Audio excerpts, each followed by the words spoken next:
Kita sih bawa ini semua dengan kegembiraan ya. Kalau istilah sekarang teman-teman santuy ya.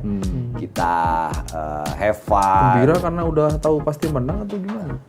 Kalau itu kan konsekuensi dari kerja. Oh, ya kan. Aku pikir kan ada juga gembira karena udah tahu pasti menang. Politik itu kan seni memanage kemungkinan-kemungkinan kan. Ya, tapi kalau semua mungkin menang ya, sedikit kemungkinan kalah ya kan. Tapi kalau kerja keras ya pasti konsekuensinya menang. Pak Prabowo tolong dicek Pak Prabowo. Apakah komandannya ini paham betul nih soal Pak Prabowo? Sosok Prabowo dari kacamata seorang mantan ketua umum PBHMI. Penting ini, jangan sampai komandannya fit and proper test jadi Apapun. kandidat komandan. Iya dong. Bisa direvisin tak kalau Iya, salah. makanya masa nggak kenal, masa cuma dari tadi Gibran terus. Jadi jangan lupa presidennya Pak Prabowo. Kalau saya main kerja buat kasih suara ke Anies baru masalah Oh, ya. iya. Ini sampai ke hati nih dari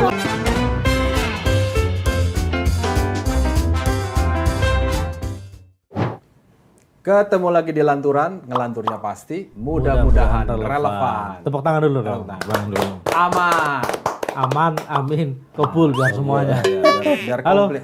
Mas Arief. Halo Gus. Sehat ya? Biasanya kalau Gus cium tangan. Wih deh, ingat. Sehat. Itu kalau Gus beneran, kalau ini Gus KW soalnya. Bagus sekali. Hari ini kita memenuhi janji kita. Setelah jubir-jubir milenial yang lain kita hadirkan, hari ini kita kehadiran seorang aktivis, jelas karena mantan ketua umum PBHMI periode 2013 sampai 2015. 2 tahun jadi ketua Oh, umum cuman PBHMI. satu periode? Satu. Oh, kirain mau 3 periode. Yang Kalau di HMI cuma Cak Nur yang 2 periode. Yang lain tahu diri. 2 periode? enggak, Dua sebenarnya periode, kepengen 2 periode tapi kehabisan bensin.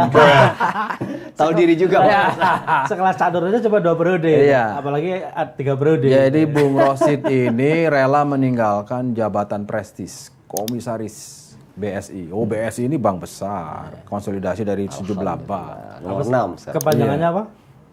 Bank Syariah Bank Indonesia. BSI. Oh, pantesan dia pakai peci. Ya, bank. Bisa agak bau-bau. Iya, syariah. Syariah. Jadi meninggalkan untuk menjalankan tugas di tim pemenangan Prabowo Gibran. Pertanyaannya itu inisiatif atau penugasan, Mas? Nih ditanya, jawab. Langsung begitu tektokan kita. Inisiatif, panggilan hati atau penugasan? Ya, komisaris loh ya. Iya. Ini orang lagi susah nyari Ini kerja. mau jawab jujur atau yang Iya, salah jujur? iya. Apa, terserah. Terserah. Ya dikasih amanah ya. Dikasih amanah karena nggak tahu saya tiba-tiba diumumin ya besoknya saya harus mundur. Oke. Gitu. Dikasih Tiba-tiba amanah. diumumin. Tiba-tiba Yang diumumin. ngasih amanah siapa nih?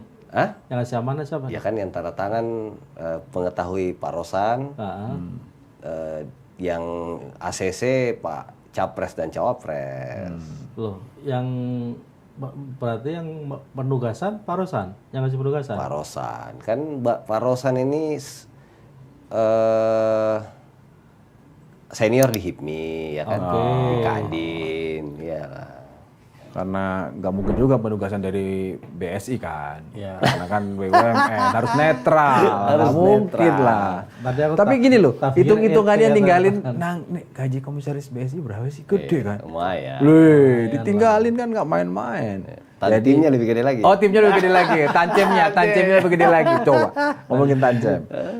Kenapa? Ah, gini deh. Udahlah itu nanti biar dijawab kalau setelah kamera mati.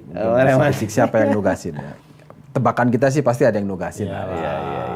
Dan penugasan itu tidak bisa Kan ditolak. nggak mungkin Rosan juga lah. Ini Iya. kan urusannya beda kan. Pak Auto langsung presiden yang nugasin. Nah, itu. Bukan presiden kan? Katanya tadi setelah ini. Oh ya oke. Ya. Kenapa? Ketua Fanta ya? Ketua Fanta ya, Ketua Tim Pemenangan. Komandan namanya. Komandan TKN. Komandan TKN Fanta. Fanta. Kenapa Fanta? Bukan Coca-Cola atau Bukan Sprite. atau temulawak. Kan komandan kalau salah ada 7 kan. Oh, ada 7. Jadi Alpha, Beta, Charlie, Delta, Oh, Echo, Fanta, terus Golf gitu. Sebenarnya pengen golf biar bisa latihan Bisa golf, latihan ya. golf, tapi Fanta. Cuma karena Fanta ya. Dan itu udah. memang fokus ke anak-anak muda. Nomenklaturnya itu komandan pemilih muda, komandan Fanta pemilih muda. Oh. Jadi memang ada yang bilang under 40 ya, ada yang ya bisa juga milenial kan mungkin 42 tahun ke bawah ya gitu. Jadi ya bebas saja. Seperti yang masih muda-muda, usia. Tugas utamanya Bang hanya menjaring pemilih itu. Ya, usia jelas muda. karena kan di pemilu ini menariknya dan yang paling menentukan kan pemilih muda ya. Karena usia kalau kita pakai 40 tahun ke bawah berarti dia 53%. Yes. Kalau kita mau pakai standarnya milenial, istilah milenial dan Gen Z berarti 42 tahun ke bawah itu bisa Tadi 56%. Menunggu padahal yang menentukan ada pemilih ini adalah cawapres muda gitu. Ternyata pemilih muda. Pemilih muda. Bukan cawapres muda ya. Dia lokomotif pemilih muda. Nah, itu istilahnya, Pak Gus. Jadi Mas Gibran ini lokomotif, kita semua ini gerbong. Jadi pemilih-pemilih penumpang gitu ya. Atau gimana itu? Iya kan? Kalau dia lokomotif jalan sendiri, nggak ada penumpang juga kan kosong kan? Berarti jadi harus ikut semua. Hebat berarti Bung Rosid ini. Lokomotifnya Mas Gibran, Mercedesnya dia. Kan dia komandannya Fanta. Enggak lah, Enggak, kan lokomotif. enggak berani. Enggak apa-apa. Peta konflik ini. Kan komandan. Kan lokomotif. Kan lokomotif. Tapi kita tergantung gerbong. juga Mas, keretanya apa? Kereta listrik, kereta uap, atau kereta Atau kereta bus. Iya. Oke. Mas Arief, saya tertarik maksudku Mas Gibran ini kan sudah menjadi representasi dari tokoh muda gitu ya. Kenapa harus perlu disokong oleh satu tim khusus misalnya yang itu ditugaskan untuk nge-grab gitu ya, pemilih-pemilih muda ini? Iya kan namanya tadi Mas, kalau lokomotif kita mengibaratkannya ya perlu ada gerbongnya kan. Gitu. Karena kan selain tadi ya, kan kalau konteks pemilu ya kita bicara total DPT dan berapa persen pemilih kan, pemilih. Tapi kalau yang bicara lebih besar lagi, misalnya kita bicara konteks Indonesia kan, sejak 2012 Indonesia ini memperoleh namanya bonus demografi. Kebetulan waktu itu sejak 2010 kita udah mulai bersuara itu ya. Dan 2012 sampai akhirnya puncaknya ketika tadi disebutkan atribusinya Ketum HMI, kita bawa satu dokumen ke Pak Jokowi untuk mendorong adanya kebijakan tentang koordinasi lintas strategis kepemudaan. Gitu. Baru disahkan 2017. Gitu. Yang intinya sebenarnya kita kalau pengen sukses bonus demografi ini seperti banyak negara-negara maju ya kayak Korea, Singapura, China dan lain-lain itu kalau kita memanfaatkan bonus demografi ini dengan menggerakkan potensi anak muda yang ada di dalamnya. Kalau Bung Karno kan cuma butuh 10 anak muda untuk mengguncang dunia. Indonesia udah punya 100 juta lebih anak muda. Nah sebenarnya dalam konteks itu Mas, jadi kita nggak bisa bicara cukup misalnya Mas Gibran sebagai representasi kita, kemudian kita yang lain diam-diam aja. Nah, kami menganggap bahwa figur Mas Gibran ini sebagai lokomotif karena tadi kebijakannya sudah ada, artinya itu ada afirmasi di sana ya. Pak Presiden juga sejak awal kan kebijakannya ada staf khusus milenial ya. Di BUMN Pak Erik udah dorong 10% direktur sama komisaris muda ya. Menterinya ada Mas Dito, ada Mas Nadiem ya kan. Memang yang kita butuhkan sekarang itu representasinya itu di top leader gitu. Jadi kebijakannya udah ada, di bawahnya udah, dan kan terbukti juga bahwa teman-teman muda ini kalau dikasih kesempatan dia bisa jalanin tugas-tugasnya dengan baik gitu. Jadi balik lagi ke pertanyaan tadi Gus, apakah tidak cukup? Ya bangsa ini terlalu besar ya untuk tidak melibatkan anak-anak muda ini sebanyak-banyaknya. Gitu. Jadi ya kita ini ikut ya melanjutkan apa yang anak-anak muda juga zaman 1908 28 kerjain kan gitu. Mereka ada Bung Karno, Bung Hatta, tapi kan bukan cuma Bung Karno, Bung Hatta. Di belakangnya ada Syahrir, ada Tan Malaka dan seterusnya. Syahrir yang bener ya Mas? Hah? Syahrir yang bener ya? Emang ada yang nggak benar. Jadi ada sosok Gibran, jelas anak muda, secara usia muda, dikawal oleh anak-anak muda. Kira-kira gitu ya? Iya. Nah, tapi Mas Gibran ini sejauh ini ya, pandangan kita ini masih hemat ya, efisien. belum banyak bicara atau memang diwakili oleh timnya? Gimana? Boleh cerita nggak? Ya kita pengen dengar langsung nih dari timnya karena sejauh ini ya singkat-singkat meresponnya gitu. Atau memang pembawaan, strategi atau memang ya hari ini sampai dengan sebelum bulan Januari masih diambil alih oleh tim anak muda? Enggak lah. Itu gimana? Enggak kan Mas Gibran sebenarnya kalau lihat apa yang dilakuin di Solo ya, walaupun tadi misalnya mungkin pembawaannya seperti itu, tapi kan bekerjanya nggak berhenti juga kan. Dia bangun Solo Technopark gitu ya, Shopee didatangin, ya kemudian secara ekonomi pertumbuhannya oke dan seterusnya. Jadi menurut kami sih ya kan kita harus bagi tugas juga Mas, ya kan? Ya, Mas Gibran dan kan maksudnya kita lihat juga kan waktu beliau sebelum ke KPU kan sebenarnya gagasan tentang dana abadi pesantren, gagasan tentang kredit startup milenial, ya itu benar-benar jadi kebutuhan anak-anak muda gitu. Itu jadi buat Mas Gibran itu sedikit bicara banyak kerja. Walk the talk. Ya. Sedikit bicara banyak kerja.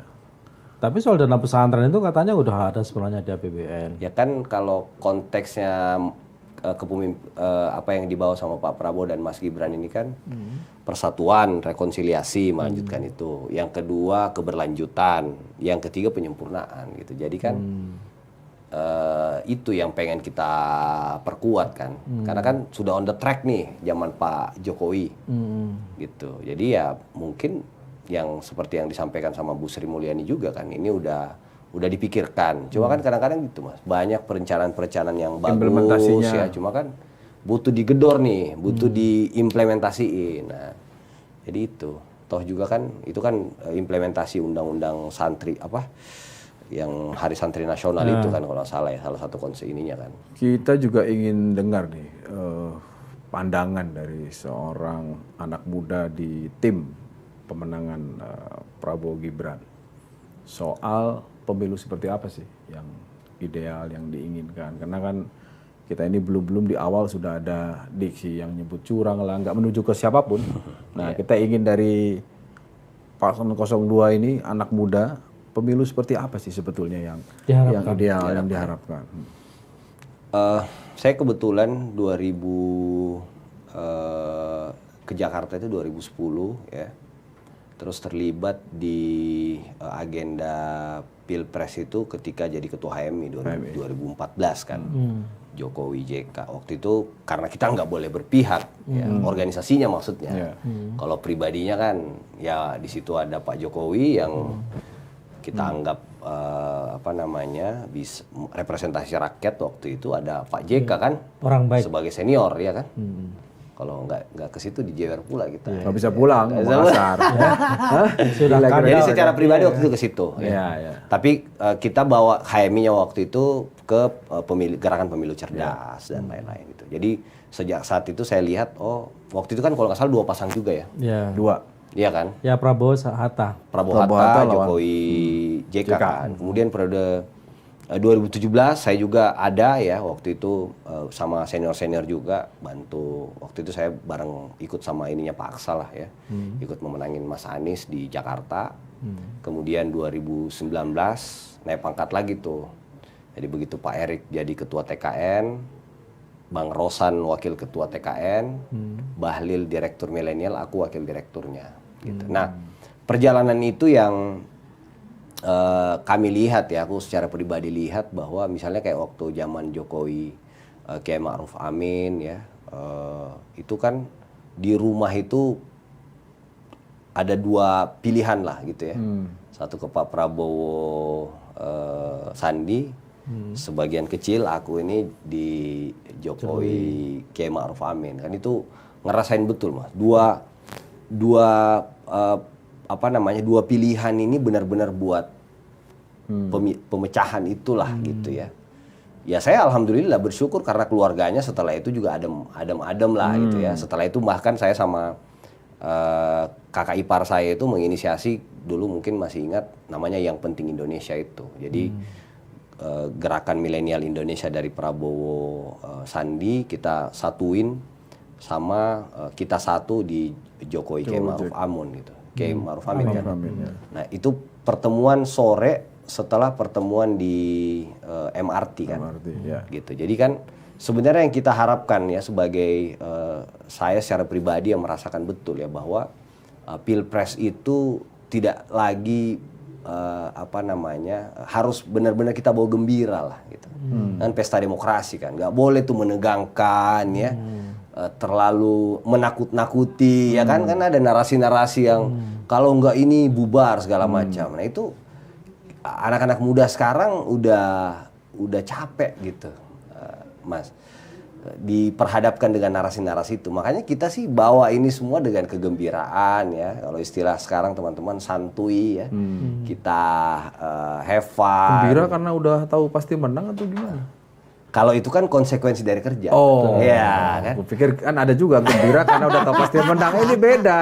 Ini mesti dijelasin dulu, Bung. Itu konsekuensi dari kerja keras. Karena ya kan? ada orang yang gembira karena sudah dapat informasi, sudah tahu lah ada kepastian ini, pasti gembira. Udah ada garansi ya. Udah ada garansi. Ini mesti clearkan dulu nih yang mana.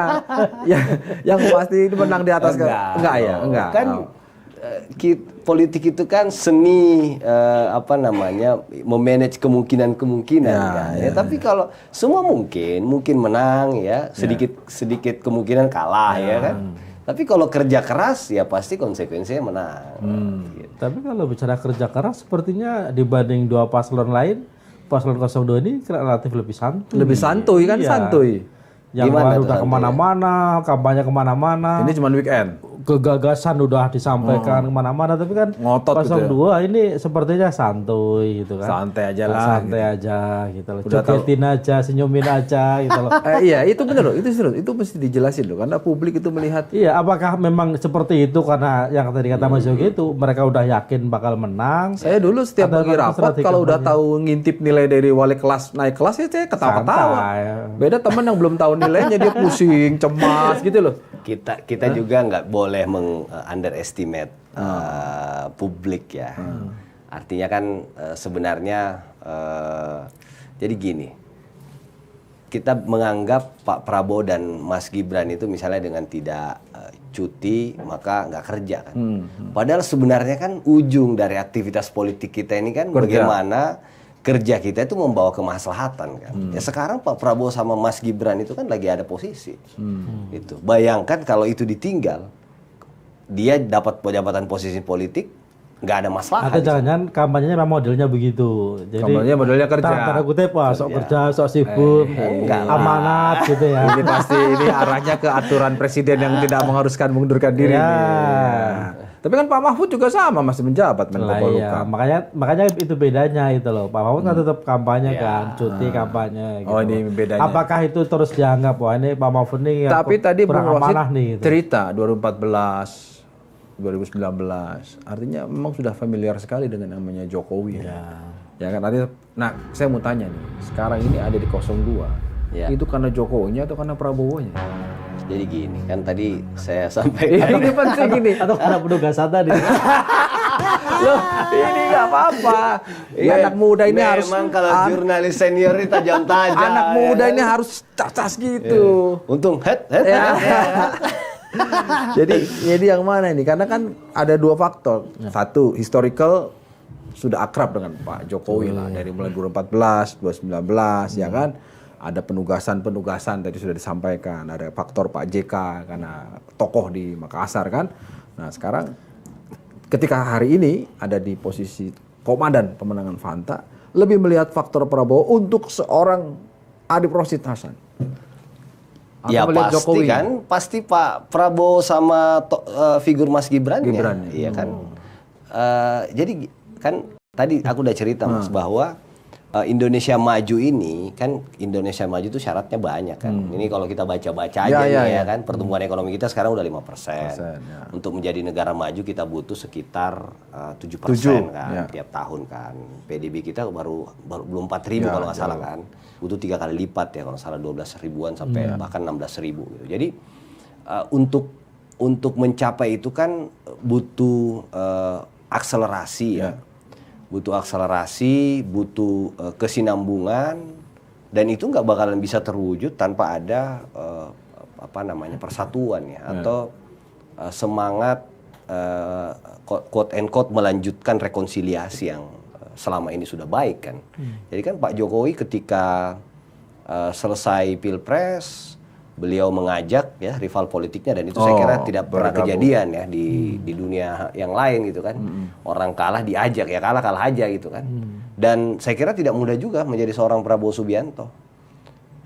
Seorang yang juga punya mimpi yang sama gitu ya, menjadi seorang presiden, kemudian kalah, dan dia mau berbesar hati ya untuk bisa ada di dalam kabinetnya Pak Jokowi gitu. Jadi menurut saya konteks itu yang kami secara pribadi, dan saya banyak bilang juga ke teman-teman ya generasi muda sekarang ya, baik teman-teman milenial, Gen Z ya, bahwa apa yang sudah dimulai, apa yang sudah diletakkan pondasinya oleh Pak Jokowi ini, sepertinya sinyalnya itu ada sama Pak Prabowo dan Mas Gibran. Sinyal kuatnya, ya kan?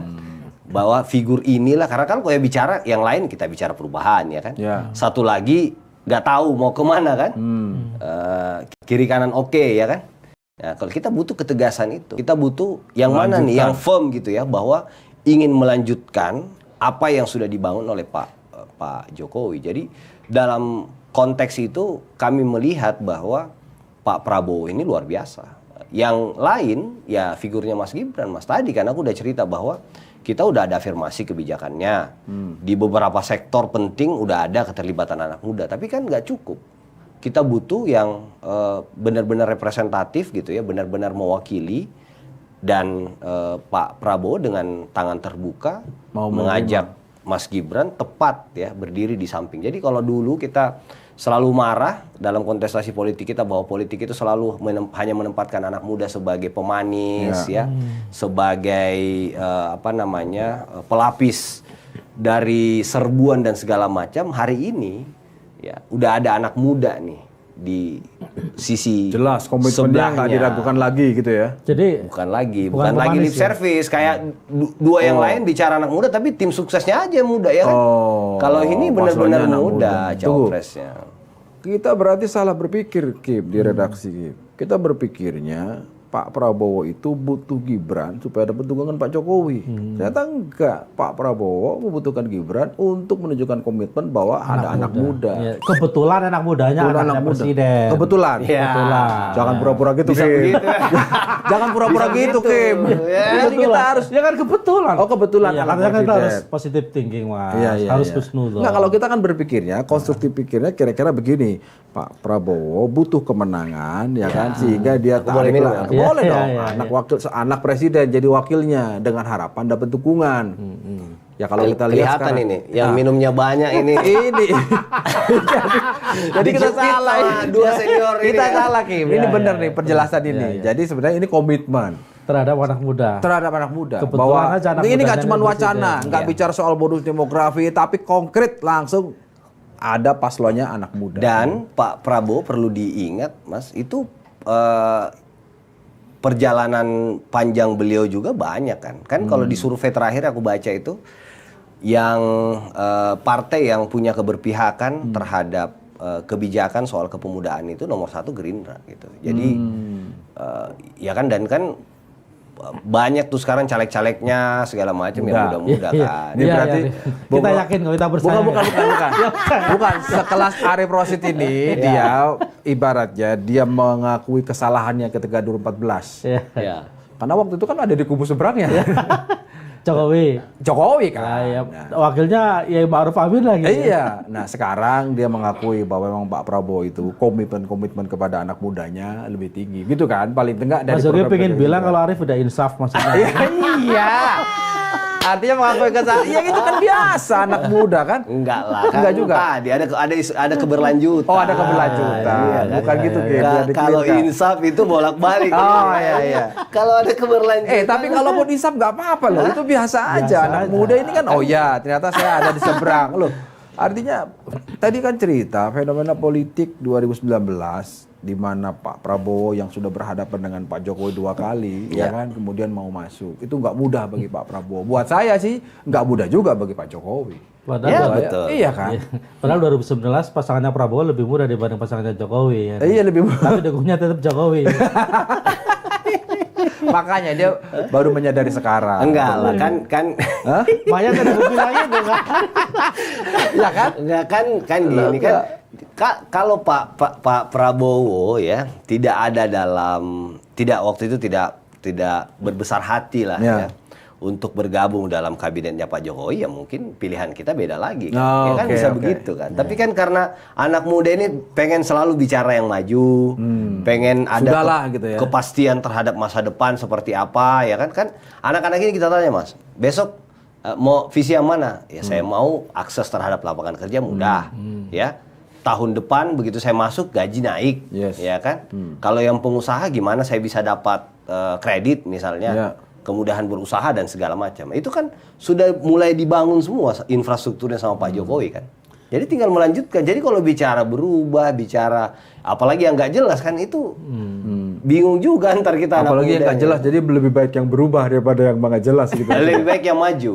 Yang maju. Indonesia maju. Indonesia maju. Makanya bersama. Kalau saya sih berpikirnya lain, Kim. Kalau lihat Pak Prabowo tidak mudah bergabung. Tapi kalau ngeliat hari ini didukung penuh oleh seorang Jokowi, apa yang dikerjakan Pak Jokowi kalau disebut Emang didukung pengorbanan? penuh ya? Loh ya iyalah. Lah salah satunya beberapa orang-orangnya dapat penugasan untuk kalau nggak didukung penuh, mana ada anaknya dikasih jadi wapres. Ya. Kan itu Tadi gampang. katanya kebetulan. Mana ada tim sesnya yang dulu ditaruh di situ. Gitu Iya. Dulu tim sesnya ditarik. Ini contohnya di depan kita.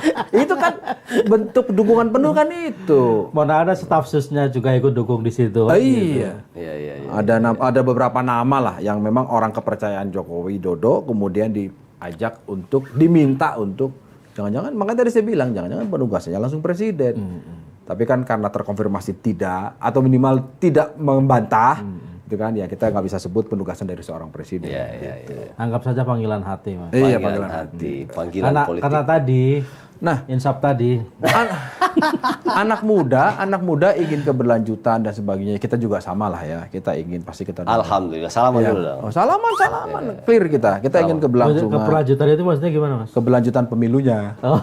Artinya kan sempat ada isu 3 periode. Artinya nggak ada pemilu. Kirain keberlanjutan sudah satu frekuensi. Oh, kalau keberlanjutan itu semua sama lah. Kita ingin lebih maju, lebih bagus. Iya, Tapi iya, pertanyaannya, betul. apakah itu hanya bisa dijalani atau bisa dilalui oleh orang yang ditunjuk oleh presiden dalam konteks konsultasi ya?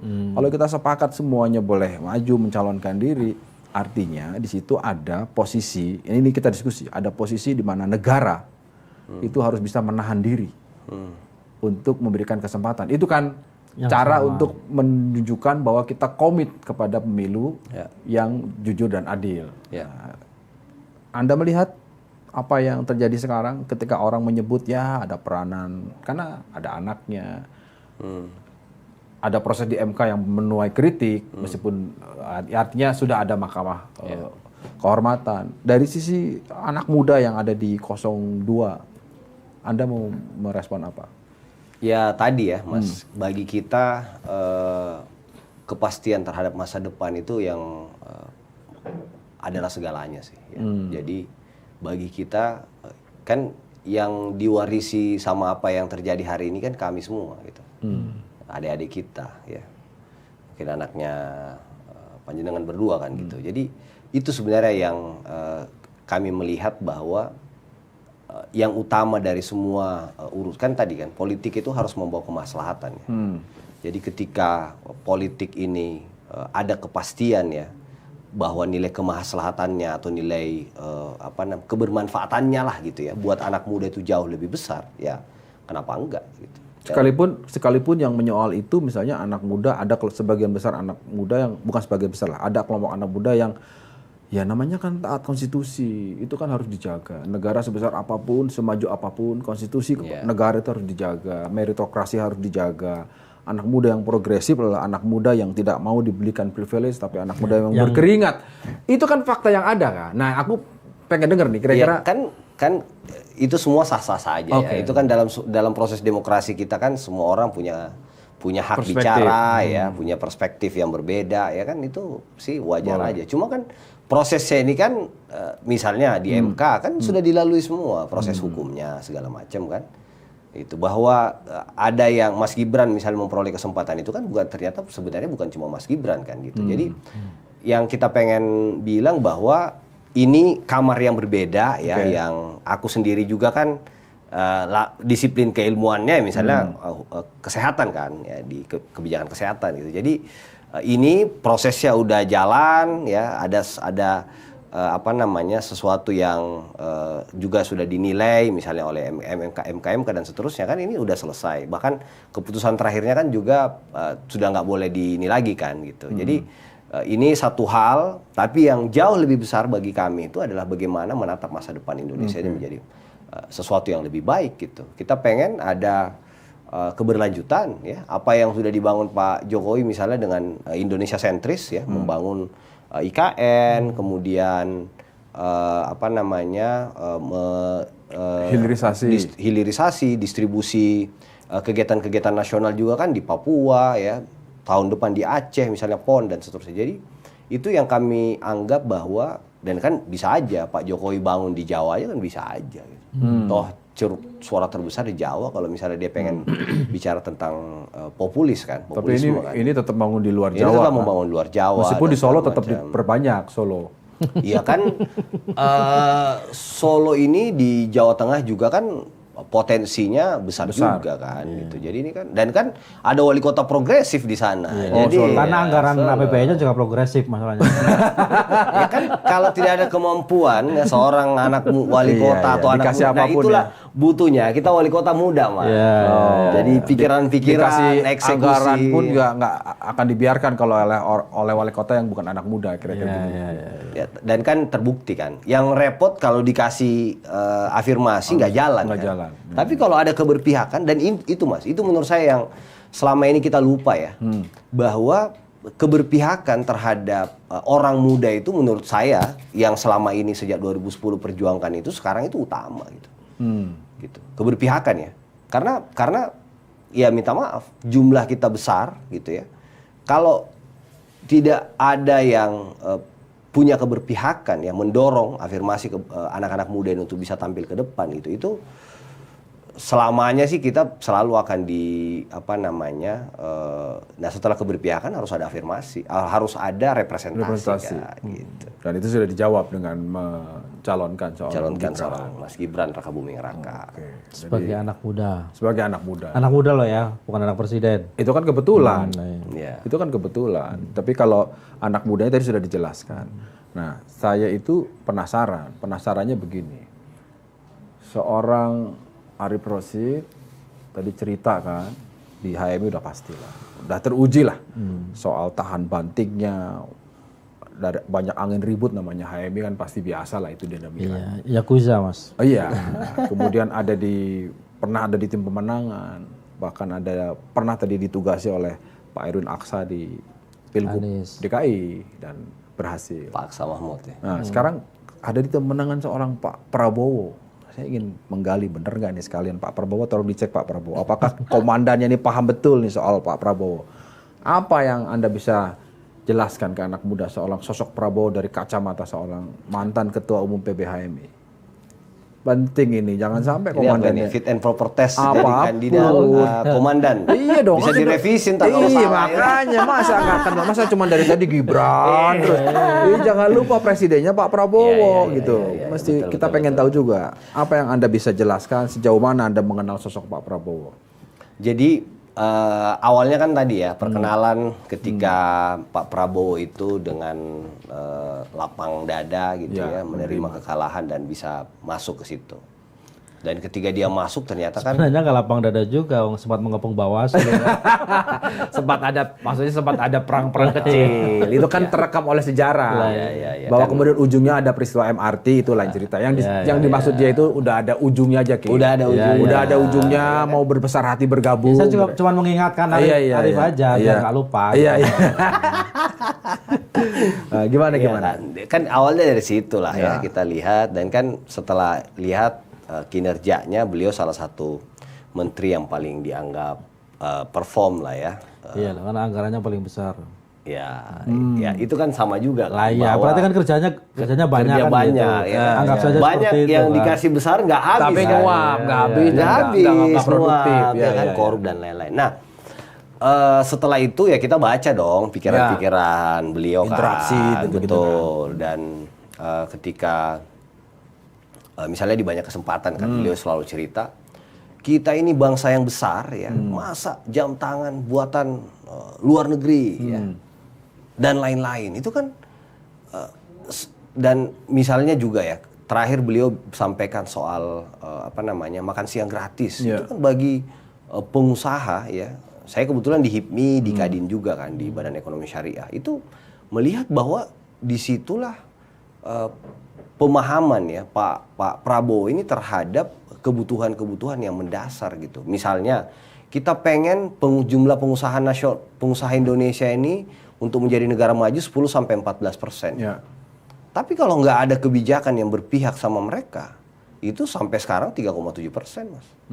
Gitu. Jadi hal-hal itu, nasionalisme yang tinggi itu, dan waktu aku baca bukunya belakangan ini juga ya tentang transformasi Indonesia itu, misalnya beliau ceritakan waktu mendirikan partai Gerindra, ya berpolitik itu setelah kita memiliki segalanya, ya politik itulah yang jalan politik itulah yang harus kita perkuat ya, maksudnya politik ya harus dimaknai sebagai memperluas kebermanfaatan, ya kemaslahatan ya, bagaimana kita melihat bahwa kata beliau itu kemiskinan masih hadir, kebodohan dan segala macam. Nah hal-hal itu kan yang perlu benar-benar dikerjakan gitu ya, tidak selagi sekedar balik mundur, saling menyalahkan, tunjuk sana, tunjuk sini, ini yang salah, ini segala macam. Karena kan Pak Prabowo selalu membahasakan itu kan, bahwa keberlanjutan itu ya semua yang ditinggalkan yang baik oleh pemimpin-pemimpin sebelumnya, mulai dari Jokowi, SBY sampai Bung Karno, itu harus semua dilanjutkan gitu. Nah, keberlanjutan itu yang begitu beliau bicara itu, nasionalismenya tinggi, ada afirmasi kebijakan terhadap terhadap anak muda dan segala macam. Di situ jatuh cinta, kesemsem lah ya. Gitu. Oh ini itu sebelum diperintahkan atau apa? Setelah setelah baca buku dulu. Baca buku dulu. Setelah ditugasi baru baca buku dulu. Untuk menenangkan diri, bener nggak nih pilihan gue ini? Menguatkan. Mana yang lebih kuat? Karena pemahaman atas sosok seorang Prabowo dari seorang Arif Rosyid, atau karena penugasan dari? Saya berangkat tadi dari pikiran, mulainya dari 2019 itu kan, setelah pemilihan belum ada penugasan presiden. Masih jauh 5 tahun Mas. Udah mulai tertarik ya, udah mulai benih-benih cintanya udah muncul ya. Jadi ini ketemu, ini pas gitu. Nah, ini penting, kenapa? Karena ini sekaligus memberikan gambaran bahwa kalau seorang komandan pemenangan berpikir dari mulai kagum atas pikiran calon atau jagoannya, itu biasanya akan berdampak serius ke bawah. Iya, karena ini juga menjawab pertanyaan karena bagaimanapun seorang Arif Rosyid ini kan aktivis ya. Iya. Ketua umum PBHM itu bukan jabatan yang sembarangan. Itu berdarah-darah betul bisa sampai di posisi itu. Gitu. Minimal ketua umum lah, kayak Anas Urbaningrum kan juga ketua PB mantan juga. Maksudnya apa kaitin sama Anas? Lo enggak, maksudnya minimal kalau udah jadi ketua umum PBHMI itu minimal itu ketua umum partai. Contohnya Anas Urbaningrum itu kan ketua umum PBHMI. Kok milihnya Anas itu loh, kan banyak ketua umum PBHMI yang lain. Akbar Tanjung. Misalnya gitu lah. Minimal.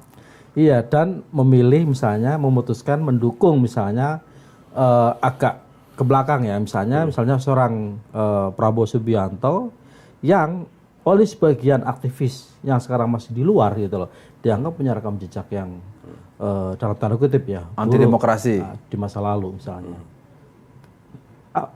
Itu yang menurutku tadi menegaskan itu, berarti dengan baca-baca buku-bukunya, berubah pikiran lah, dengan berinteraksi. Paling nggak dimulai oleh seniornya, namanya Budiman Sujatmiko. Kurang aktivis apa? Kan udah di sana. Kan sudah di sana. Kalau kita bicara soal 98 dan sebagainya, Budiman Sujatmiko sebagai salah satu tokoh reformasi. Sampai hari ini juga kan belum ada pembuktiannya juga. Kan? Iya, belum ada pembuktian. Itu kan isu 5 tahunan ya. Isu 5 tahunan setiap muncul ya. Tiap tahun muncul. Enggak juga, kalau soal ini kan keputusan Wanjaktinya masih ada kan.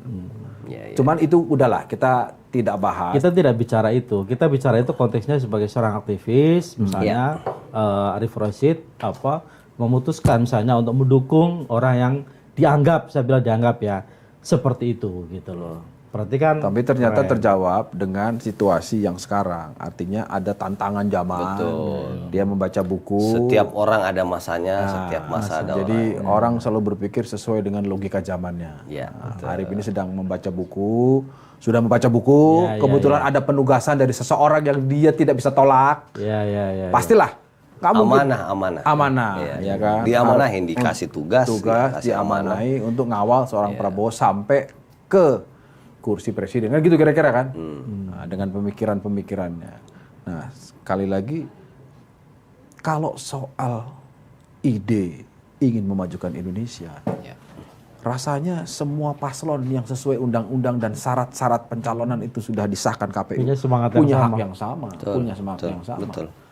Artinya, Anda melihat ini bagaimana? Apakah dengan demikian kan orang-orang ini yang sudah ditetapkan oleh KPU, 3 paslon ini kan harusnya punya hak yang sama, punya keleluasaan untuk melakukan kampanye yang sama, gitu kan? Itu yang tadi saya sebetulnya ingin tanyakan. Pemilu menurut anak muda. Saya baca dari sebagian yang saya baca minimal, anak-anak muda juga menginginkan itu. Dan itu adalah jalur anak muda. Jadi anak muda itu ingin sesuatu yang progresif, berkeringat, berproses gitu. Tidak mengandalkan privilege. Maksudnya apa nih? Ya keistimewaan lah gitu. Iya, Kan katanya anak muda itu gitu, suka sesuatu yang menantang gitu loh. Ini dia udah membuktikan. Lah iya kan, saya kan tidak bilang enggak. Oh, setuju gitu maksudnya. Hati-hati Gus, jangan ini soalnya lagi fit and proper di depan Pak Prabowo. Jangan sampai direvisi di kita ini, jangan setelah ini ditonton. Rosid kamu salah kamu bicara. Iya kan, jangan gara-gara kita. Makanya kita kasih kesempatan anak muda lah.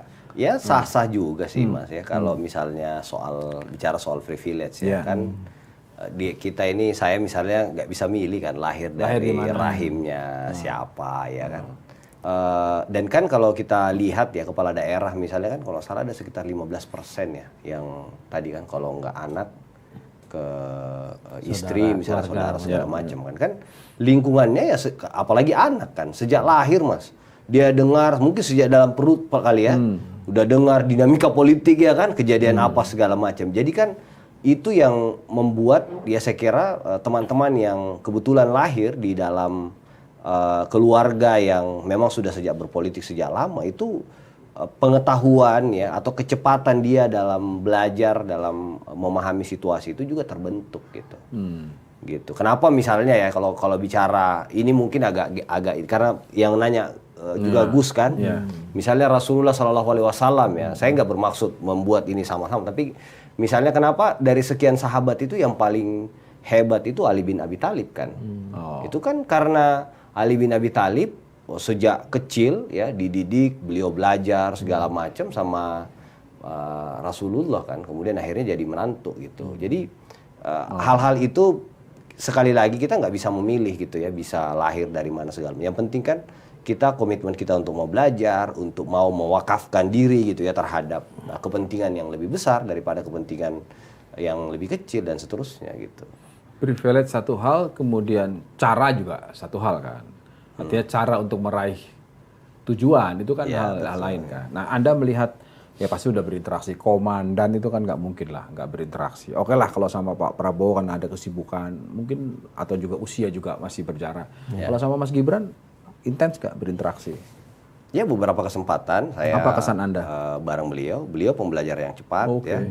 Beliau mau ada di tengah-tengah masyarakat, beliau mau mendengar ya apa yang menjadi kebutuhan anak-anak muda ya. Beliau mau bagi anak muda itu sesederhana, kamu punya waktu nggak sih buat misalnya mendengar apa yang menjadi aspirasi kami dan seterusnya gitu. Kita akhirnya punya banyak teman di mana-mana kan karena itu Mas. Jadi makanya setelah berinteraksi di dalam kesempatan itu ya kita bertukar pikiran sama Mas Gibran. Saya nitip harapan ya. Dan sampaikan Mas, panjenengan adalah simbol generasi kita sekarang ya.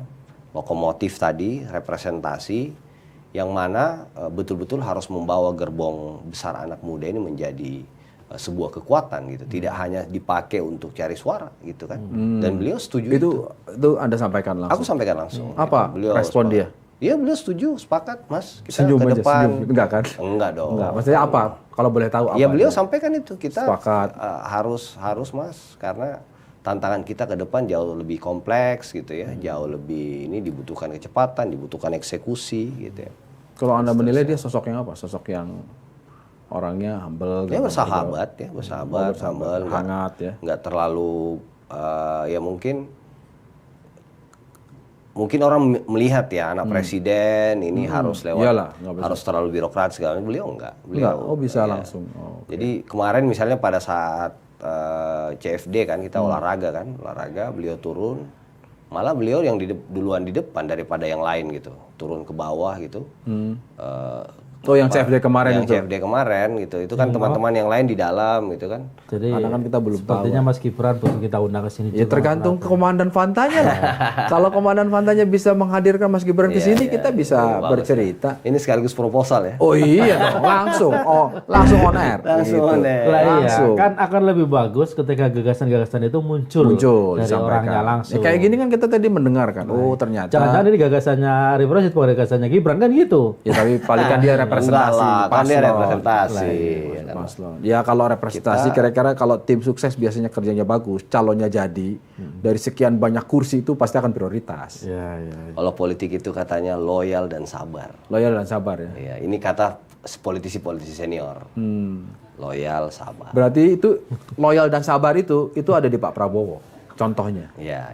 Iya kan? Karena Pak Prabowo Ini terima kasih banyak loh Mas. Iya. Udah menjadi Sabar. penyambung lidah. Oh iya. Sabar kan. Ya loyal dan sabar dia yang bilang kan. Ada dari mulai tahun 2009. Iya. 2009, 14, 19. Sekarang 2024 ya. Sekarang 2024. Iya. Jadi loyal kepada apa? Loyal kepada pemilu. Karena ikut terus. Loyal kepada bangsa dan kepada negara. bangsa dan negara. Kepada Dan bangsa dan sabar. negara. Dan sekarang dapat, kalau boleh dibilang dapat keuntungan besar. Kenapa? Karena didukung oleh seorang presiden kamu. Dan itu merupakan hasil dari loyal dan kesabaran itu. Ini tadi kan disampaikan. Sekarang kita mau tanya. Tadi sudah mengenal Pak Prabowo, mengenal Gibran, berinteraksi, anak muda. Sekali lagi saya ingin tanya. Seorang Arif Rashid kan nggak mungkin kalau dibilang nggak kenal sama orang yang satu ini, Anies Baswedan. Iya. Apa pendapat Anda sebagai seorang yang pernah ada di tim pemenangannya waktu running gubernur 2017? Lo jujur lo. Iya. Iya. Iyalah. Iya. Jujur, Jangan bukan nipu ini. Iya bukan. Harus jujur. Kanda soalnya. Kanda ini soalnya. Jadi kalau ditanya, wah saya nggak kenal, nggak mungkin. Nggak mungkin. HMI. Kanda. Ya. Di HMI yang nyalon kan bukan cuma Pak Mas Anies ya, ada Pak Mahfud juga. Pak Mahfud bahkan aku ketum HMI, beliau koordinator presidium kami. Tapi Mas yang Anies kita juga di situ. tapi kan bedanya Pak Mahfud dan Pak Anies bedanya adalah dia tidak pernah ada di tim pemenangannya Pak Mahfud. Iya. Tapi kalau di Anies kan ada, pernah jadi Ya, tim pemenangan ya. gubernur. Nah, Ya, jadi ya. saya ingin tahu apa pendapat seorang Arif Rashid, Komandan Fanta. Ya, saya kira orang-orang yang dapat, jadi gini, 270 juta orang, kemudian ada 6 orang yang terpilih gitu ya, dalam kontestasi itu kan orang pilihan gitu ya. Khusus untuk Anies Baswedan? Nah, ya sama dalam konteks itu kan, ya Mas Anies, Mas Ganjar, Pak Mahfud, kemudian siapa? Caimin ya, Caimin senior beliau ya. Ya, PMI. Senior PMI kan, itu semua orang-orang terbaik gitu. Dan Jadi 6-6-nya ini orang terbaik. orang terbaik, tapi kan kita sedang memilih yang terbaik daripada yang Terbaik. baik itu kan, ya kan. Nah, Kita kalau gitu, milih yang lebih Pertanyaan sesuai langsung dengan saja, Mas. zamannya. Langsung saja. Pertanyaan, jadi lebih baik mana Prabowo sama Anies gitu maksudnya? mana Iya, gitu? kira-kira gitu. Kalau lebih baik pasangan yang lain, saya pasti jadi tim mereka. Oh iya. Karena Tapi kalau- lebih baik Prabowo dan Mas Gibran, tentu saya jadi tim mereka. Oke. Jadi kalau ditanya soal sosok Anies Baswedan di mata seorang Arif Rashid Hasan, apa yang mau disampaikan? Ya Mas Anies cerdas ya. Beliau punya pengalaman juga ya sebagai gubernur segala macam. Tapi kan tadi kan kita sedang memilih yang terbaik daripada tapinya, yang ada Mas. ya. Ada tapinya. Iya. Takut dimarahin. Jangan muji-muji orang lain. ini kompetitor kok dipuji-puji. Dia mau bilang itu senior saya di HMI. Kira-kira gitu. Ya, yang lain juga harus maklum. Oh maklum, oh iya. Tapi kan kerjanya kalau saya main kerja buat kasih suara ke Anies baru masalah. Oh ya. iya. Tapi kalau kerja saya, coba lihat nih, pemilih muda, itu udah garansi. Ini sampai ke hati nih dari mana? Tenang Pak Prabowo, ini orang potensial dan loyal Pak Prabowo. Tenang Pak Prabowo. Pak Prabowo, Ya, kita ada di tenang. sini. Iya, Apa, ya kan? tenang. Enggak, ini kenapa gue tanya itu? Karena konteksnya dia tadi cerita pernah jadi tim pemenangan Anies di Gubernur DKI. Iya. Artinya ada berinteraksi. Kebetulan sekarang running juga di presiden. Betul. Kita ingin tahu. Betul. Dari kan boleh juga kan ditanya Boleh gitu. dong. Boleh kan? Tadi aku udah Jadi jawab, cerdas kan? gitu ya. Iya. Pertanyaan nakalnya jangan-jangan kalau ada penugasan dukung Anies lagi. Iya, nggak ke sana. Ya itu artinya ini kan penting juga bahwa kan tadi politik ingin politik yang Iya, riang gembira, ya kan kan, katanya kan santuy. gitu kan. Iya, betul, Artinya pandangan dari masing-masing tim ses itu terhadap calon yang tidak didukung juga tetap baik-baik aja. Nanti kan? yang usil dipotong-potong ya. Enggak, jangan dong. Ini artinya kan Nggak tetap apa-apa, ya kan? gitu. Jadi itu penting. Nah, sekarang kan wacana satu putaran itu kan sangat kuat tuh dari 02. Wah, satu putaran. Semua pengen kayaknya ya. Iya. Kan semua juga, 1 sama 3 juga saya. Kalau satu putaran semua nggak ada pemilu dong. Penunjukan. Tapi kan persoalannya yang realistis yang mana? Nah, Ya, coba jelaskan. ya. Coba jelaskan yang realistis menurut tim 02. Ya, yang realistis, Nah. 2 pemilu Pilpres, itu yang bertarung siapa kan? Pak Prabowo dan Pak Jokowi, ya kan? Terakhir Pak Jokowi berapa tuh? 56 kalau nggak salah, 57 ya. Ya. Ya kan? Sekarang yang bertarung Mas Gibran 40 sekian, Pak Prabowo 40 sekian kan. Gitu. itu 2019 yang bertarung 2 orang 2014, itu. 2019 kan ya, sama, 2 orang ya itu. kan? Nah, sekarang Ya sekarang ada Pak Prabowo maju, kemudian Mas Gibran ya tadi sebagai representasi keberlanjutan juga dari apa yang sudah diletakkan Pak Jokowi kan. Gitu. Oh, jadi sekarang Jadi, kira-kira mau ya, bilang bahwa yang dulu bertarung 2 kali 2014 2019 justru malah bergabung gitu. Bergabung, yang lain sisa-sisa dikit kita bagi-bagi kan. Ya kan? Ini sekaligus mengonfirmasi bahwa betul 02 ini ada Pak Jokowi di belakangnya. Ya kan kita juga kan nggak bisa misahin, benar-benar misahin itu kan. Tapi kan yang masalah kalau ya terang-terangan kampanye kan nggak pernah beliau kampanye terang-terangan kan. Jadi yang sering itu adalah nggak terang-terangan. Iya. Ya nggak boleh juga. Nggak boleh? sebenarnya kan. Iya kan. Iya. Kalau misalnya hitung-hitungan kan selalu ada probability kan. Kalau satu putaran nggak berhasil akan ada 2 putaran. Ya. Banyak orang menyebutkan 02 ini udah pasti masuklah putaran kedua. Kobul. Wabul kan kira-kira gitu kalau masuk putaran kedua. Itu kira-kira paling realistis akan bergabung dengan 01 apa dengan 03 dalam kesampingan lah tadi karena dekat dengan Mas Anies. Menurut pandangan Anda?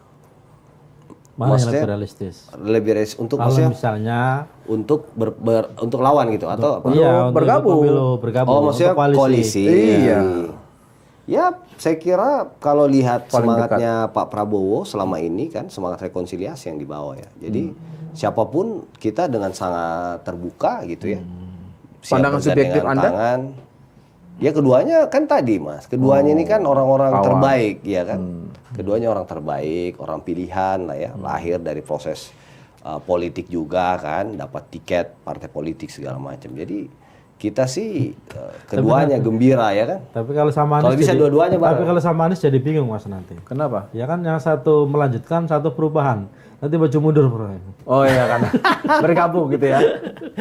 Bergabung. Apa yang Anda mau sampaikan nih sebelum terakhir? Anda mau sampaikan kepada anak-anak muda ya kan soal alasan soal keberlanjutan, alasan anak-anak muda harus ada di belakang 02, soal memilih itu pilihan nantilah. Ya. Tapi kenapa ada di mendukung ide dan gagasannya 02? Iya, makasih sebelumnya ya udah diundang Gus dan Mas di kesempatan baik ini ya. Yang pasti kita harus menyadari ya bahwa politik itu adalah jalan yang lapang gitu ya untuk memperluas ya kemaslahatan. Itu komitmennya doktrin organisasi dulu begitu soalnya. Pokoknya dimanapun kamu menjejakkan kaki harus ada kebermanfaatannya, harus ada kemaslahatannya. Jadi politik itu ya harus ke sana yang ideal gitu. Sehingga menurut saya dalam proses politik ini ya teman-teman ya utamanya yang generasi muda ini harus bisa melihat ya siapa yang akan membawa bangsa Indonesia ini menjadi bangsa yang maju ya, bangsa yang di masa depan itu kita bisa bangga gitu sebagai seorang Indonesia gitu ya.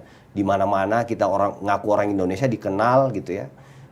Negara kita maju, rakyatnya sejahtera dan seterusnya. Dan menurut saya itu tidak bakalan bisa kita wujudkan tanpa ada kepemimpinan yang kuat ya, tanpa ada visi keberlanjutan di sana ya.